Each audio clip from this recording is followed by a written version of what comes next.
Hello, everyone. Welcome to another episode of Echo. Hope you are doing well. It's early in the morning, 8:57 a.m. here in Rochester, New York. Actually, never mind. We're in the Catskill Mountains. Look at this. This is my background view.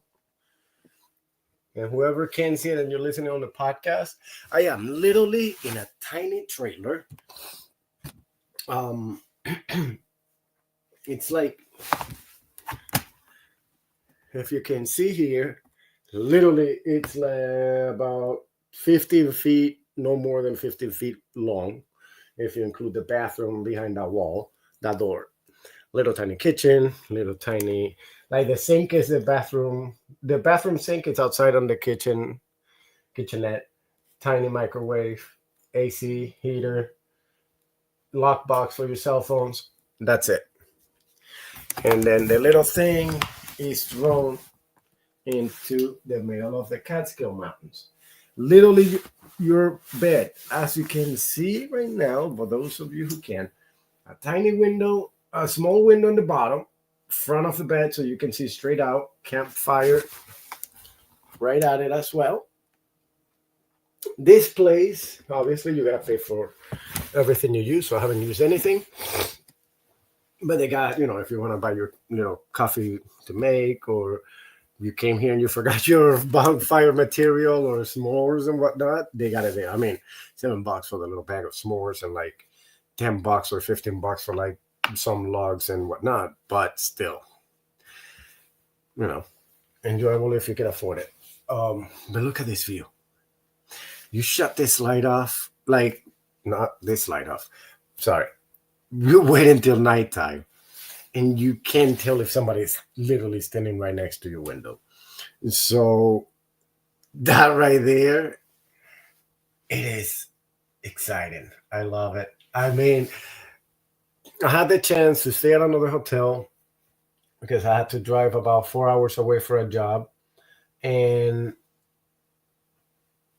literally $20 more. I know it sounds stupid, but for $20 more, I stayed in a place a third of the size, half or a third of the size. Okay. Than what a hotel will be. But look at this view. Holy crap. I mean, seriously. I love this. Oh, I'm not going to lie. I had the hopes to maybe come across a bear. Not me. Not come across like, hey, bear, how's it going? But more like, it would be nice to be able to, see one around. Like, far over there. Far up there. Crazy thing is that from in here, with a little porch light that they have, well, you still don't see anything. But if you go outside here with a flashlight, you get to see these two trees. They are like 10 and 20 feet away, 10 and 15 feet away. That's it. That's all you see. You don't see anything else. And so it makes me think, right? Like all those people that go around in the woods saying, I'm going to go chasing Bigfoot and Mothman and blah, blah, blah, blah, blah. How often do people actually come across bears? Let's just say bears out in the wild. Literally, black bears are everywhere over here. I'm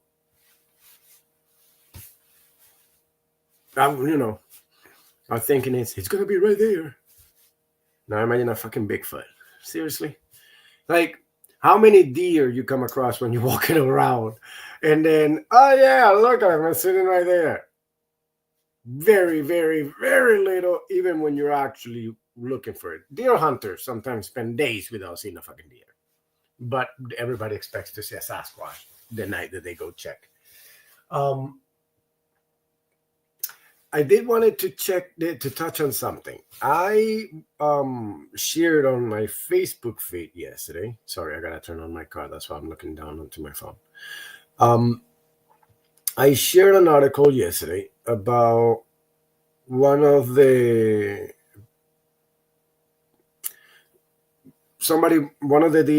DAs in New York State are trying to get New York discovery laws to be changed.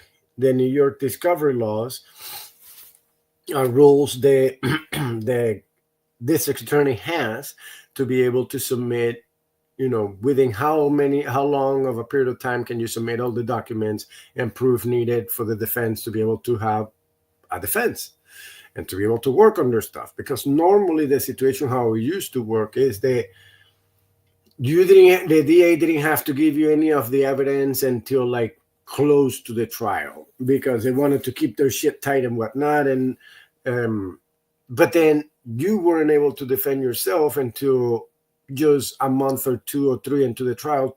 Prep yourself to it, compared to them that they've been working on months, maybe a year into it or something like that. Sometimes even 2, prepping for trials and shit like that. So you get very little discovery. A lot of times, for what I see, they would say, okay, well, you have a detention hearing available. This is what always happens. You have a detention hearing available, and if you want to take the detention hearing to try to get out, then the DA is going to formally charge you, and, that's it. You're going to then stay inside because you're going to get a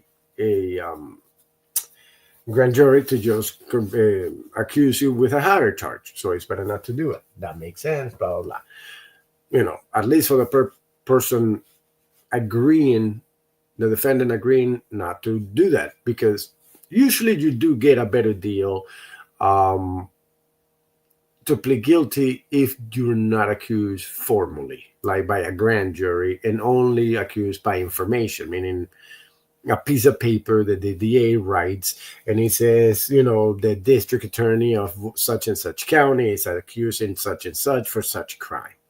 That's one way to do it. The other way is that you go to the grand jury. Like everybody thinks it's always what happens. That's actually not what happens most of the times.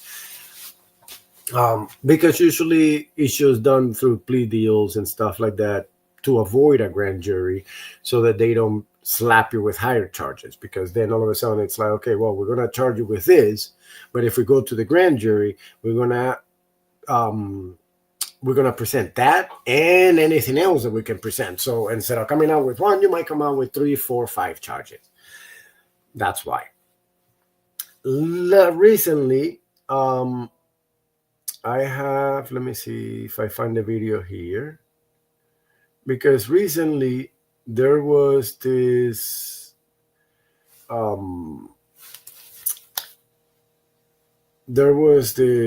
right now they're trying to have the discovery laws being changed. Cuomo back in 2019, starting taking effect in 2020, went ahead and changed them, where he went ahead and made it like 20 days. So once you get charged, you get 20 days to be able to go ahead, and the DA has 20 days to go ahead and submit all the paperwork, all the evidence and stuff that they have on the case. That way, everybody can get ready to go to work and defend themselves in attack or whatever the case.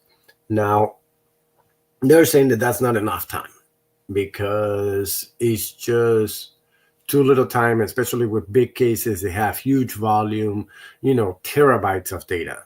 At the very least, 100, 200 gigabytes of data. They have thousands of pages, dozens, sometimes hundreds of videos and phone calls and text messages, video camera polls, all kinds of stuff. So they say it's very difficult to do all of that on time with those big cases. Small cases, not a problem. So I'm going to read you a little bit what it says. Now, this is by Wayne County District Attorney Christine Callanan. New York's broken discovery laws have forced impossible deadlines on prosecutors, putting cases and victims at risk. We need to get it right for our communities. The DA Callanan supports this common fix.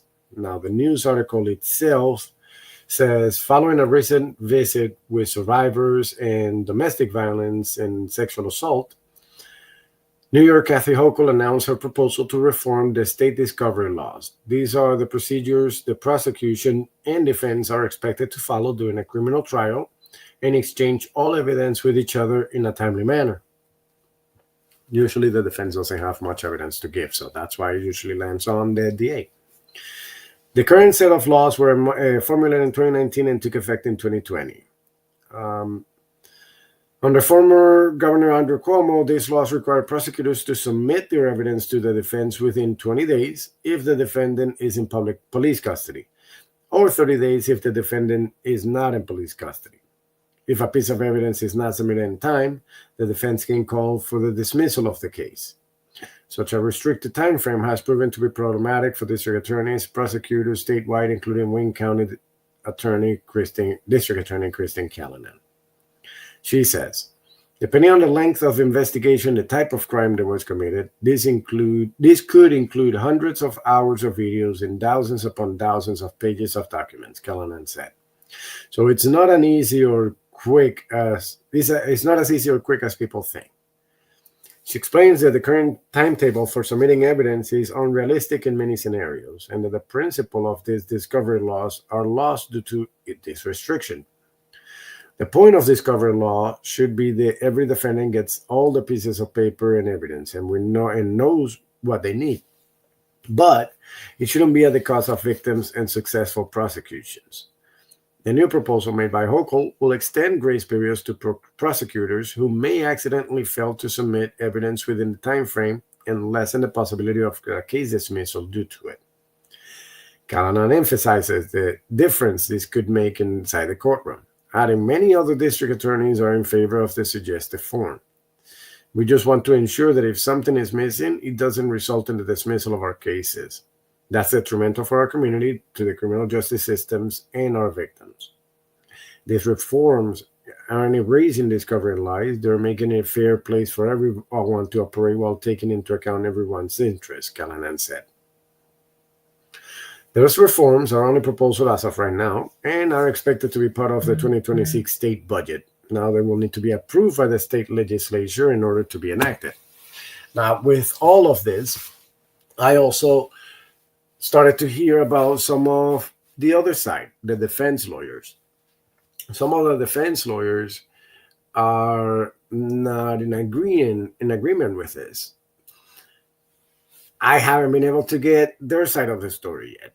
So I am talking to a couple of them, and I'm going to try to set up a meeting with them and record an episode with them to see what their point of view is. The way I see it so far, or at least the way it's been explained, it's that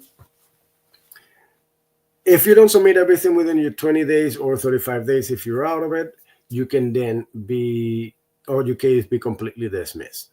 Now, if it's a ticket infraction, not a problem. If it's murder, rape, assault, whatever, definitely a problem. Now, or could be a problem. I don't know about definitely a problem. Could be a problem. Because again, I'm a fly on the wall. I'm not working in the actual system. Like I'm not the DA. I don't work those cases or the PD or anything like that. Public defender, not police department. So with all that said, we need to figure it out. I want to have the other side talked, because it seems like, if it was a mistake, then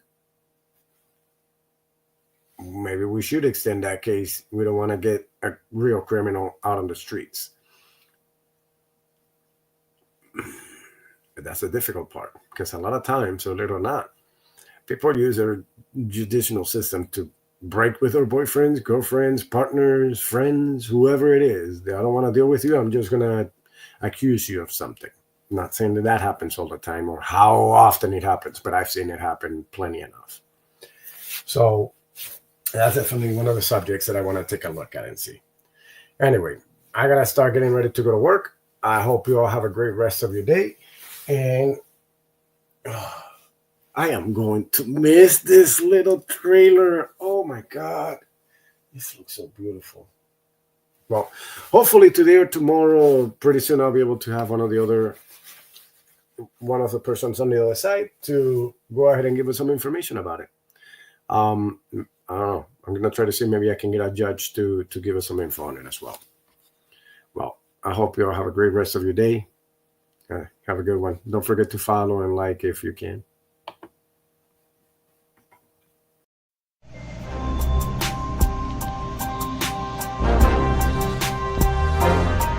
Thank you for listening to today's episode. Don't forget to follow this podcast so that you don't miss any new episodes. You can also search for PKDK on your favorite podcast player for all the other shows that we have.